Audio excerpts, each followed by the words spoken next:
मोक्षदायिनी फलप्रदायिनी तुलसी कृष्ण श्री रामचरितमानस पंचम सोपान श्री सुंदर कांड पाठ का शुभारंभ होने जा रहा है। राघवेंद्र सरकार की कृपा हमारे मैम के ऊपर, उनके पूरे परिवार के ऊपर, उनके पूरे बच्चों के ऊपर, जो उनसे जुड़े हुए हैं, जो उनसे लगे हुए हैं, सबके ऊपर बनी रहे। आइए बड़े सुंदर भाव में आज के कार्यक्रम का शुभारंभ करते हैं। भगवान श्री गणेश जी के चरणों की वंदना, उसके बाद प्रवेश करेंगे मोक्षदायिनी फलप्रदायिनी तुलसी कृष्ण श्री रामचरितमानस अंतर्गत पंचम।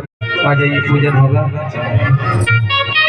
अनंत बलवंत हनुमंत लाल की जय। थोड़ा सा फूल एक लीजिए।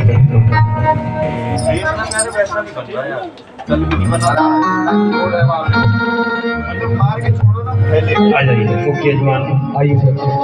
प्यारे प्यारे हरि हरि हरि हरि हरि रामचंद्र भगवान की जय। आ जाए। हरि ओम। मंगलम भगवान विष्णु मंगलम गरुड़ध्वज मंगलम पुंडरीकाक्ष मंगलाय तनो हरि।